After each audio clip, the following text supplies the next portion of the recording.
एक फौजी की दिल छूने वाली कहानी। एक घर में एक बच्चे का जन्म होता है। सब खुश होते हैं बच्चे को देखकर कि उनके घर में एक फौजी आ गया। वह बच्चा 4 साल का हो गया। सब उसे कहते हैं कि बेटा तुझे एक दिन फौजी बनना है, वह दूर बैठे दुश्मनों को मार गिराना है। बच्चा 10 साल का हो जाता है। वह अभी से अपनी तैयारी करने लग गया। उसका एक ही सपना बन गया कि उसे एक फौजी बनना है। वह अब 20 साल का हो गया। बहुत साल से वह फौजी बनने के लिए मेहनत कर रहा है। फौजी बनने और अपने लक्ष्य को हासिल करने के लिए उसने कभी भी गलत काम नहीं किया।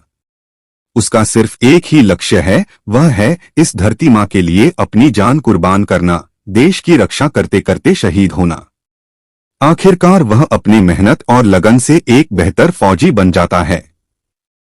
घर में सब खुश होते हैं कि हमारा बेटा अपनी देश की मां के लिए अपनी जान कुर्बान करने को तैयार है। उस फौजी की ट्रेनिंग होती है। ट्रेनिंग पास करने के बाद उसे देश की सीमा पर तैनात कर दिया जाता है। वह दिन रात अपनी देश की रक्षा करने के लिए तैयार रहता है।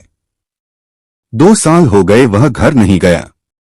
अपनी धरती मां के मर्यादा के लिए वह हर दिन सीमा पर तैनात रहता है। वह 22 साल का हो गया।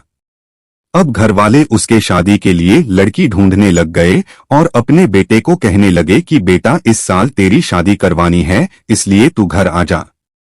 लेकिन दूसरे देश के खींचातानी से वह उस साल भी घर न जा सका। घर में बैठी मां दिन रात अपने बेटे को याद करके आंसू बहाती है। उसने भी कभी अपने बेटे को अपने से दूर नहीं रखा। लेकिन उसकी मां यह जानती है कि इस मां से ज्यादा उस धरती मां की रक्षा करना जरूरी है। देश की सीमा पर दिन रात गोलाबारी होती है और वह फौजी अपने बुलंद हौसलों से उनका डटकर सामना करता है। ऐसे ही 1 साल और बीत जाता है। घर में अब भी उसका सब बेसब्री से इंतजार करते रहे। अगले साल उसे छुट्टी मिलती है और वह घर जाता है। घर में सब उसे देखकर इतने खुश होते हैं कि शब्दों में बयान नहीं कर सकते। फिर उस फौजी की शादी हो जाती है और फिर छुट्टी खत्म होने के बाद घर से जाता है। अपने पीछे अपने प्यारे से परिवार को छोड़कर चला जाता है। बाहर से सभी फिर भी खुश है कि हमारा बेटा फिर से धरती मां की सेवा के लिए जा रहा है। 1 साल बाद फिर से देश की सीमा पर गोलाबारी होती है और फिर से वह अपनी घर की यादों को भूलकर अपने बुलंद हौसलों से दुश्मन का सामना करता है। लेकिन इस बार दुश्मन से लड़ते लड़ते वह भी शहीद हो जाता है।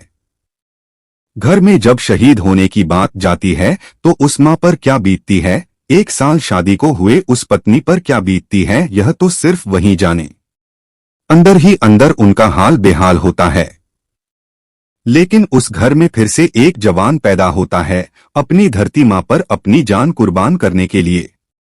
मात्र 24 से 25 साल की उम्र में न जाने कितने जवानों ने इस तिरंगे की शान के लिए अपनी जानें दी है और आगे भी इस तिरंगे में लिपटकर अपनी जानें देते रहेंगे।